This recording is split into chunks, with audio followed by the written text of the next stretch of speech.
Okay, I'm going to talk a little bit about a project that we started many years ago and that was slow to complete due to the pandemic, but we have since wrapped up. This is a little more geared towards GA than commercial flight, but I think there's some really interesting applications here.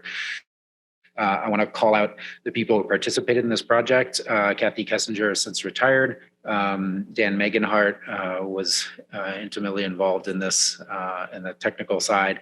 Patty McCarthy on the display side, and Bill Connect from the Civil Aviation Medical Institute in Oklahoma City, who helped with the study part of this. Let's see. So what is the problem that we were looking at? The issue is that radar images that are presented in cockpit avionics are often 15 minutes or so delayed from when the observation took place. This kind of latency really contributes to a safety risk for GA pilots. It allows them to make adverse weather decisions by interpreting cockpit information as if it was in real time, when in actuality, quite a bit of time has elapsed. Now, this latency is not one that we can easily address. It comes from multiple steps along the processing chain, from the collection of the different radar sweeps all the way through transmission, compositing of that data and generating imagery, disseminating it either via XM or FISB, the data link to the aircraft, and then updating of the avionics itself. So between the time when the radars actually observe the phenomenon, when it's presented to the pilots, quite a bit may have changed. The storm may have moved 5 to or half to 10 miles or more, depending on the speed of the storm. It may have grown, it may have decayed, it can change shape, it can change intensity in different parts of the storm. And so pilots making tactical decisions based on this out-of-date information is a big liability. So what do we do? Well, here's an example to further drive the point home. On the left-hand side, we have radar imagery, which was generated from 12 minutes before the image that's on the right. I'm calling the right the actual, that's time 0, and the T minus 12 on the left. And if we look a little bit more closely at this, we can see that the image from 12 minutes ago put all of the yellow and higher reflectivity at 35 dBz beyond 20 nautical mile separation from the aircraft, which is a reasonable separation to maintain, recommended separation. Whereas by the time 12 minutes later, the plane is flying through that area, what they're looking at now is a separation of only about 15 nautical miles. And if you look out ahead on the intended flight path, you can see that there's a little bit of convection that started to form up ahead of the aircraft also, which by the time they reach that corner may have grown significantly. Okay? This is a pretty common situation. So we looked at a couple different ways to reduce this impact. One was to reduce the latency itself.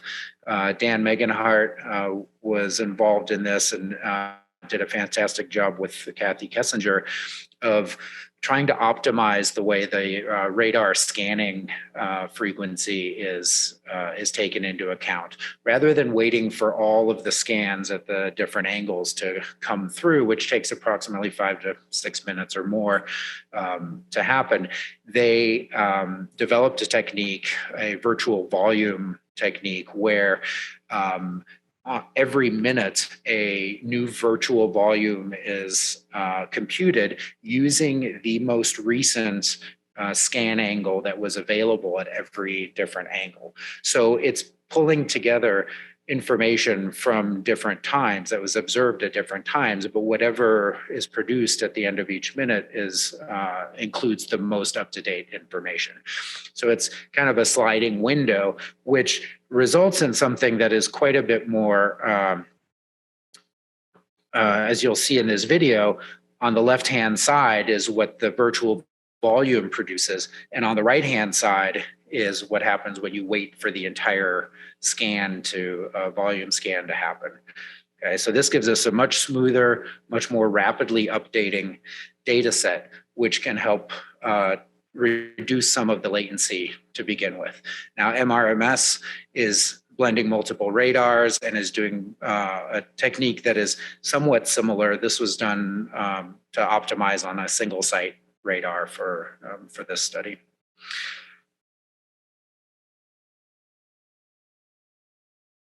Okay, the second thing that we looked at was how to null out the latency.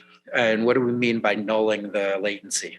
Well, using a nowcast technique, we can produce 15 minutes forecasts, 1 minute separated into the future, and send all of that up to the cockpit so that the avionics can now display whichever nowcast is valid at the time that the pilot is viewing the information. Okay, this is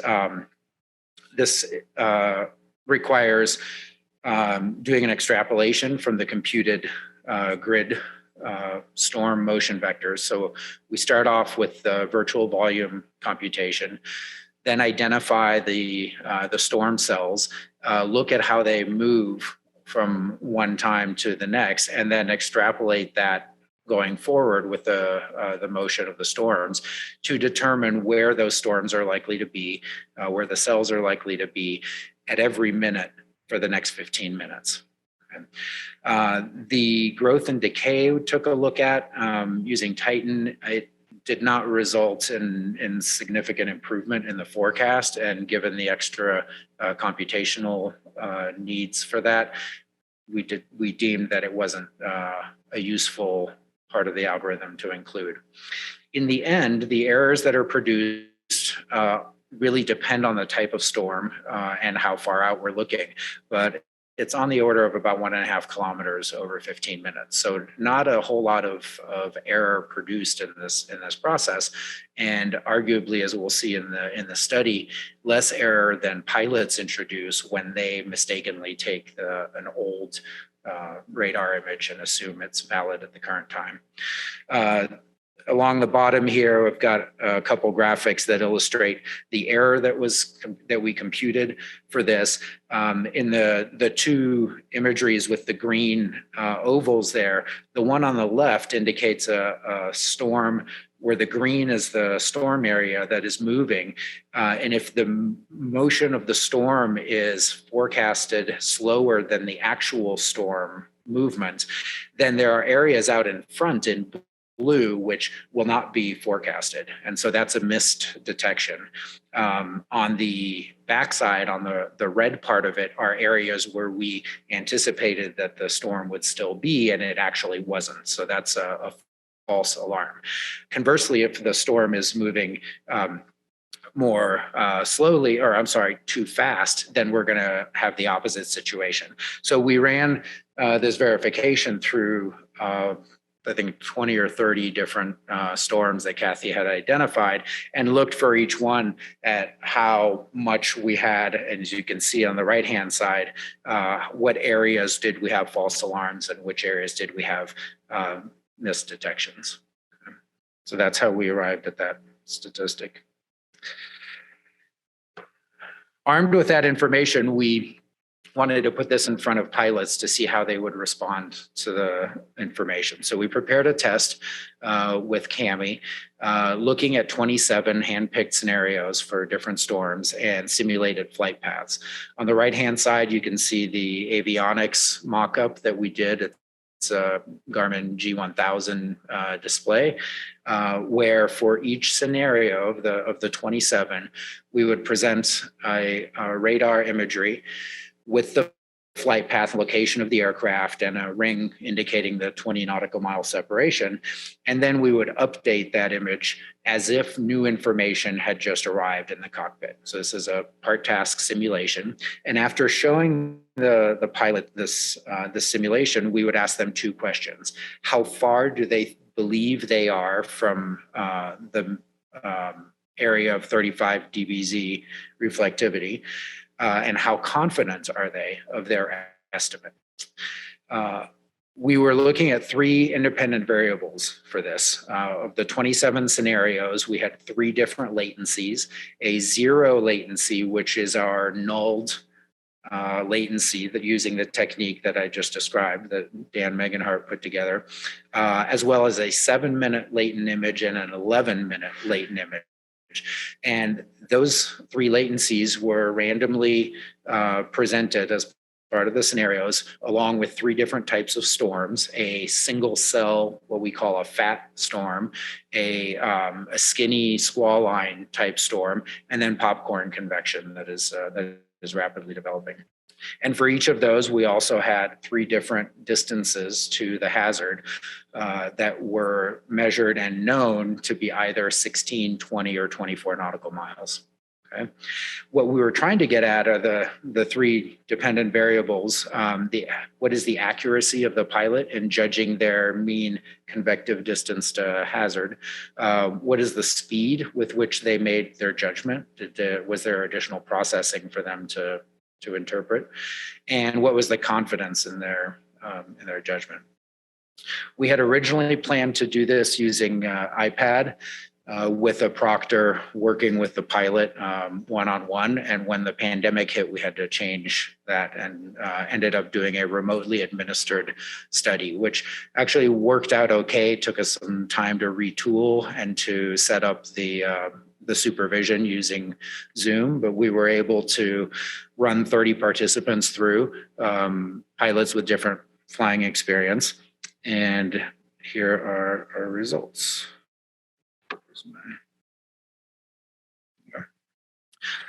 So some of our conclusions were a little disappointing. The generalized linear mixed model that we used for analyzing the results did have trouble finding statistical significance for some of the results we were looking for.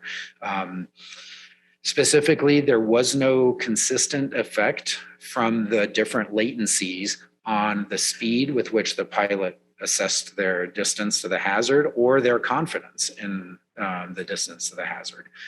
So there's not a compelling reason there to reduce the latency, in that it will allow pilots to reduce their workload, make a faster assessment, or to have a higher confidence in their position. There was also a strong bimodal distribution to the accuracy of their estimates, which means pilots tended to overestimate their distance and underestimate their distance equally. They didn't tend to make errors with the same bias their side. The main positive conclusion that I find really important is that increased latency does cause the estimate of the separation distance to vary more. And I've got some plots here down below that show with the 0, 7, and 11-minute latency what the mean separation error is in the pilot's assessment. And as you can see in the bar plots here, that the spread of the estimates for different scenarios increases dramatically from the top with 0 minute latency, the 7 in the middle, and the 11-minute down at the bottom. So what this tells us is that there is some promise to this technique, but a little more research is needed to assess exactly how we develop this product and how it should best be presented to the pilots. And with that, take questions.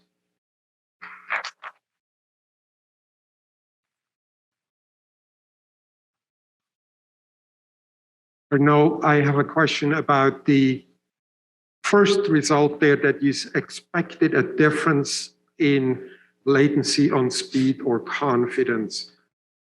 Did the pilots know when they did the experiment whether an image was corrected or not?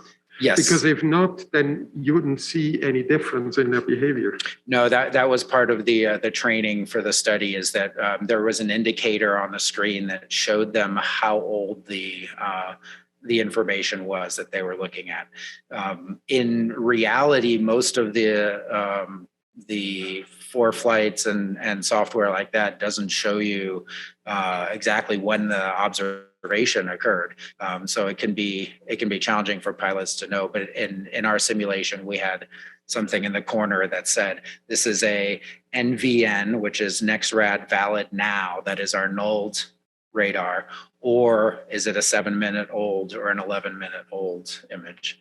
But then again, still, why would you expect a difference in response? I mean, it's just a more accurate picture, let's say, and they still have to digest the picture, and that takes a certain amount of time. So I'm not sure with your statement why you were surprised. That kind of surprises me. I was expecting that pilots would trust that the NEXRAD valid now did not need further interpretation and could be taken as truth, because it's our best forecast of where the storm is now relative to their aircraft location. So all they have to do is look at the separation distance. Whereas with the 7-minute and the 11-minute latent image, they know that they're going to have to extrapolate that storm forward in time to determine where the storm was moving. And that takes a little bit more judgment on the part of the pilot. So I was expecting that they would take them a little bit longer in those cases than it is to just look at the image and decide how far you're assuming that they actually do that mental work. Yes. It turns out, well, I'm just a human, not a human factor person.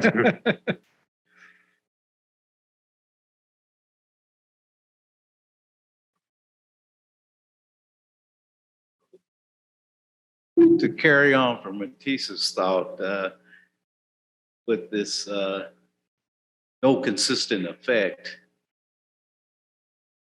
So I'm wondering if, because there was no human over the loop type that and the training human over the loop where we normally do with pilots coming in, that may have had effect on they're learning what this really is, so they really didn't have any confidence in the null image, maybe.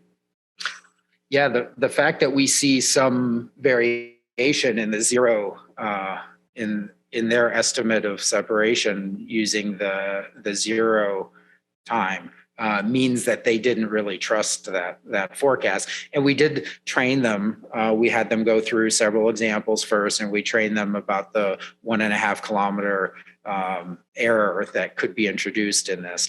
But even so, I didn't expect to see as much of a spread as they gave.